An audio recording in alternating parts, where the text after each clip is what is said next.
Hi there, this is just a quick instructional video on how to change the head of a 36 volt Ryobi brush cutter. This is a brushless version. Now I'm changing it for a Triton Trimmer Plus head. So you can put any head you want on, but this is an instructional video on how to do this one. Okay, the first thing you need to do is remove the old head on the brush cutter. So it's a pretty simple task.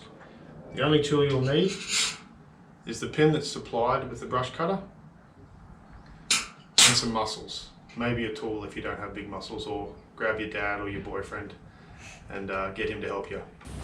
So first things first, before you start working on any machine, make sure no one can turn it on or you can't accidentally start it. So for this one, pull your battery out. No one can accidentally start it while you're working on it. Obviously petrol, you know it's not running. But yeah, take the battery out first. So on your head, if you have a look, on the left side and the right side, down in here there's a slot. So you want to line that slot up with the pinhole. So see there, there's that hole there. That's where your pin needs to go to stop the head turning when you're trying to undo the head. There's actually one on both sides, but it doesn't matter which one you use. So you line it up, just like I'm showing you there. So there it is, you line it up. Whoop. And then you get your pin and insert your pin into the hole. So obviously you'll need two hands for this, but yeah, that will then stop the head turning when you're trying to undo it. So when you line up your pin hole and you insert your pin, it'll stop the head from turning. You want to turn the head clockwise, facing this way, clockwise, to unscrew the head from the line trimmer. So you hold the pin in place with one hand, and then you have to grip this tightly, and see that? This one's a bit looser because I did it earlier, but it might be a bit tighter than that initially. And all you do is you hold your pin in, you just keep undoing it. Keep going. It might feel a bit tight, but you just keep unscrewing it. Keep going. Hold that pin in, whoop, and there you go. So there's a little nut in there that you're unscrewing it from.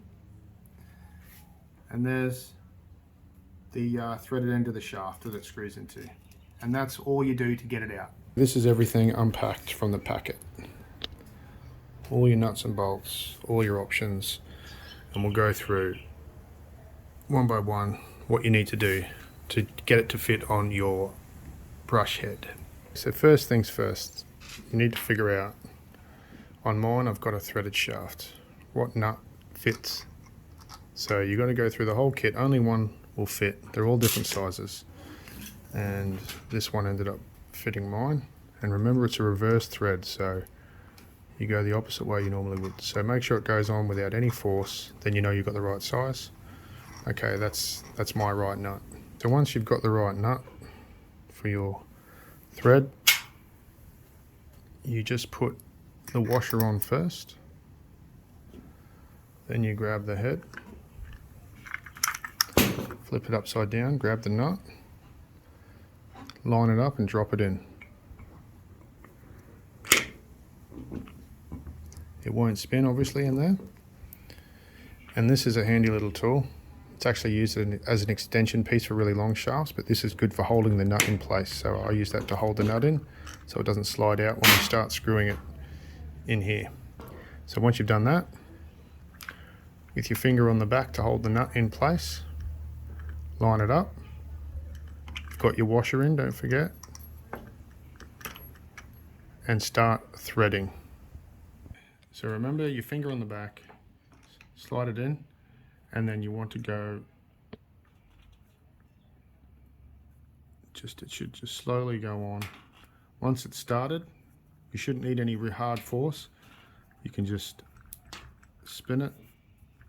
When it starts to spin the shaft, then you get your pin, line it up in that slot again, and then just keep spinning. So hold your pin in place,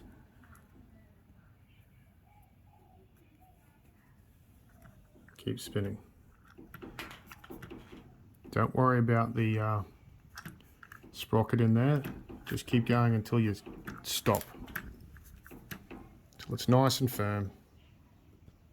That's pretty firm there. Take this out. Check it's tight. Make sure it is firm. You don't want it to be loose, but you don't have to crank it. It just has to be really firm, that's all. And that's it. Done. There's a couple of different options. You can use the pre-cut trim line bits, or you can use these cool, harder designed cutting heads. The instructions are on the instruction list. So if you need more of these, obviously you can buy your own and cut them to length.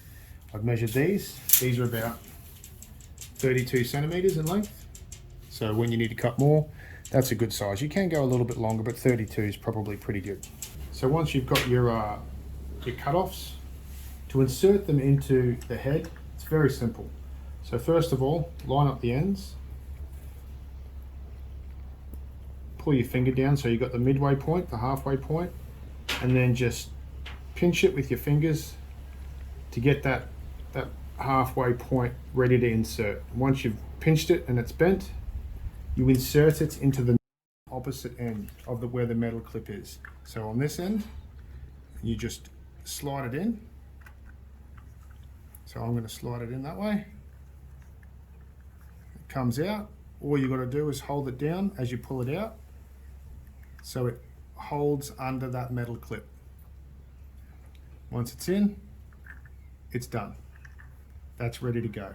So I'll show you once more. To get it out is easy. It's just the opposite. Hold the ends, push it out, push it above the metal clip there, just like so, then pull it, and it comes out. So we'll go in one more time. In the plastic end, put your finger down to hold it, so as you pull it, it stays under the metal clip. Then once it's in, it's done. So if you want to use the blade heads provided,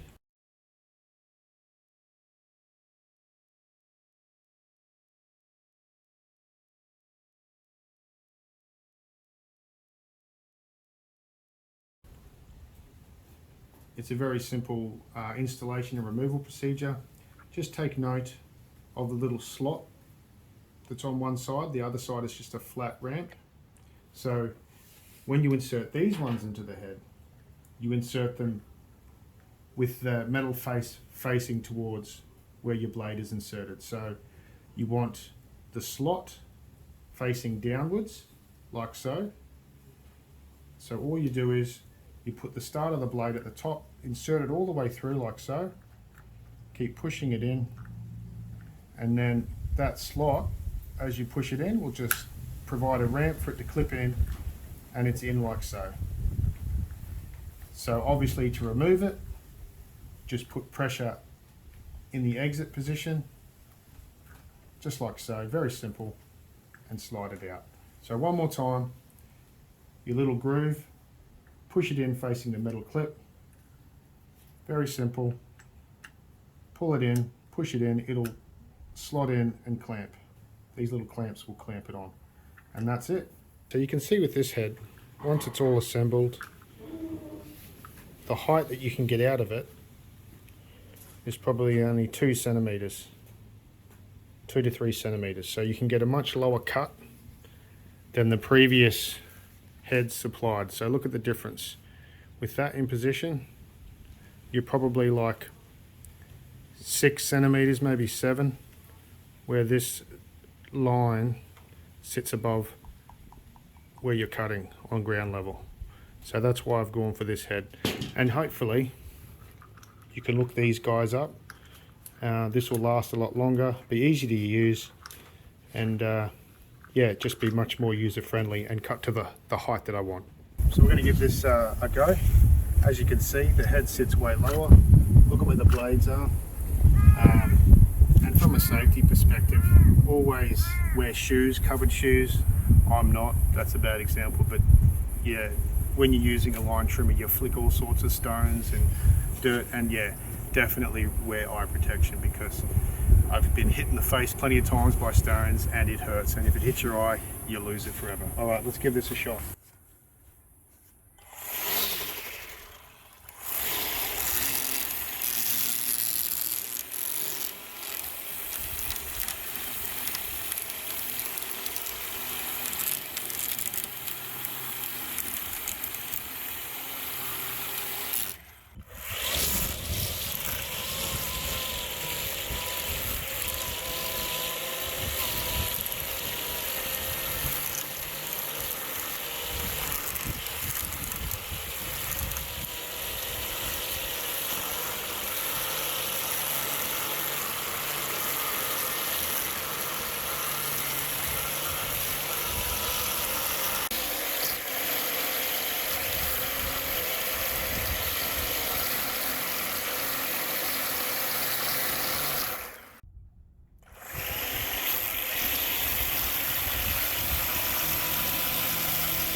Okay, so now I'm just going to do, we've done edging, let's do a general area and see how well it cuts.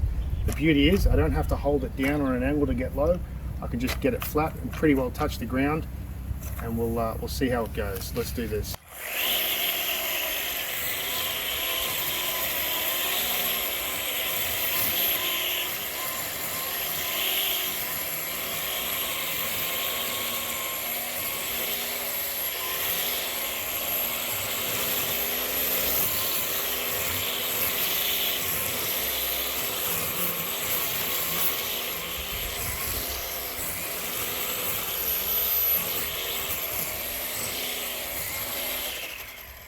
Alright, that was really easy to use.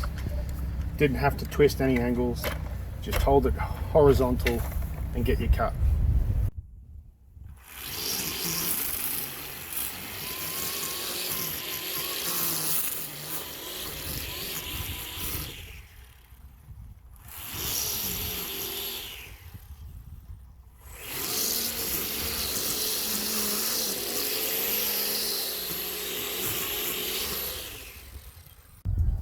Okay, after a few weeks of use with the new head that we put on the Ryobi, as you can see it's got a bit of wear, get a few scratches on it, that's going to happen, lots of dirt and bits of grass, but yeah, these are lasting pretty well. This is about 3 weeks of use.